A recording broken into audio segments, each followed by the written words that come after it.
Another story we're following and have been following here on Special Report. Tonight, there is a new undercover video exposing direct links between the Hillary Clinton campaign and outside groups promoting her campaign.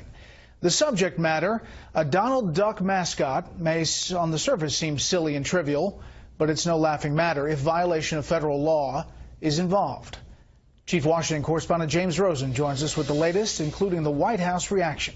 Good evening, James. Bret, good evening. Lawyers advising the conservative group releasing these undercover videos say that Donald Duck agitators, if funded by an outside group but controlled in some measure by the Clinton campaign or the DNC, could have run afoul of the laws that govern public communications against a candidate.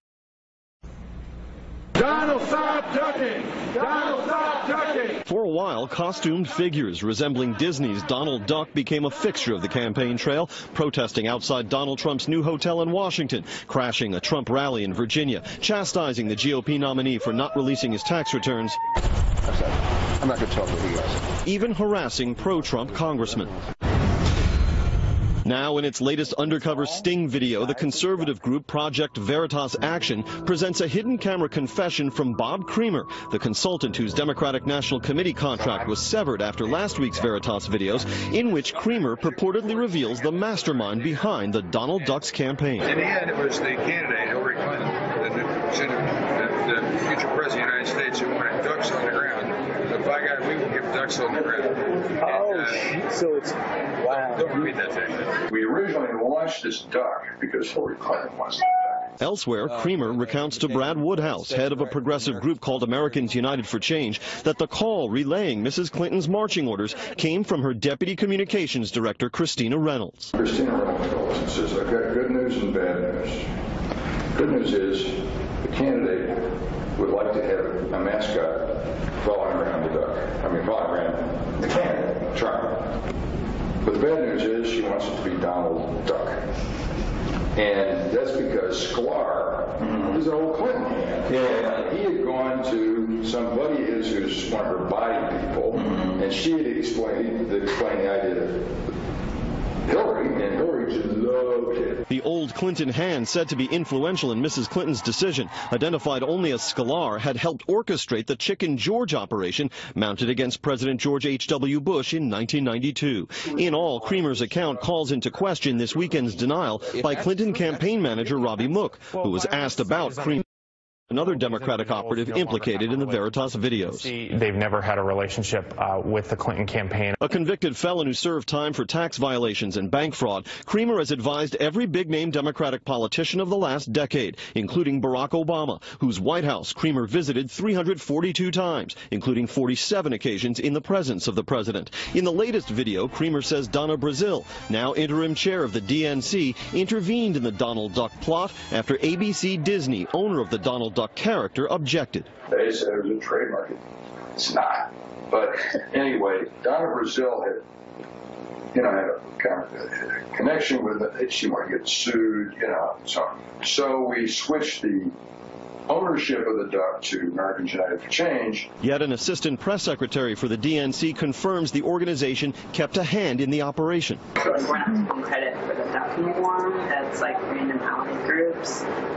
But it's still something that we're involved in. We just have to be careful about these things and the way we talk about them and we know about certain things. But you guys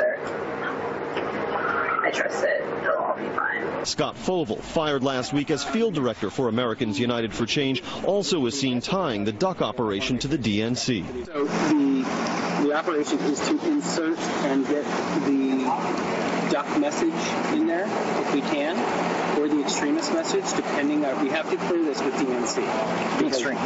With Democratic National Committee. Neither the Clinton campaign nor the DNC responded to our requests for comment. Speaking to reporters aboard Air Force One today, White House Press Secretary Josh Earnest said that Project Veritas has a history of selective editing, even as Earnest affirmed that such tactics have been seen in presidential politics for as long as he's been involved in it. Bret.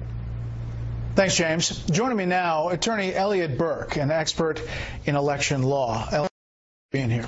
Great to be with you. First, let's go over the legality of this. You've seen this video, what this group alleges. What about the legality of what's happening.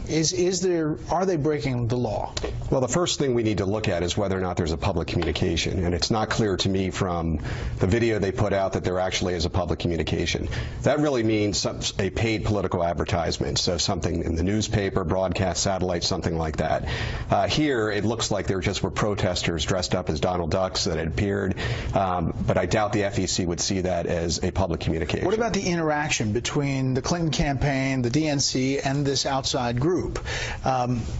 Numerous times in this video it says that it was Hillary Clinton's idea to deploy these ducks directly, the candidate. Well, that's a different question, because anytime a candidate committee or a political party is working with an outside group, you get into possible in-kind contributions. And here, the allegation is that the candidate herself may have directed an outside group to engage in this behavior, and if so, that could be an in-kind contribution. In-kind contributions can be permissible, but they need to be reported. But because we're dealing with an outside third-party group here, that group may also take corporate contributions. And if that's the case, then it clearly would be illegal. Now, that would result in an FEC filing potentially, and that's a long process. That's correct, yeah. Typically, an FEC complaint, once filed, for it to go through the process, we're talking 18 months, maybe even years. But overall, the perception here that on the first video that was dealing with violence and stirring up violence at Trump rallies, where Robbie Mook and others said they had no relationship with these people at all, and now you see the second video where they clearly have interaction and maybe even direction from the candidate. It's a different story on these two videos. It is, and obviously that's a question for the voters in terms of trustworthiness, but in terms of the law, if there was actual conversations about if there was knowing and willful violations, then yes, that could get into a criminal investigation. Okay. Elliot, thanks for being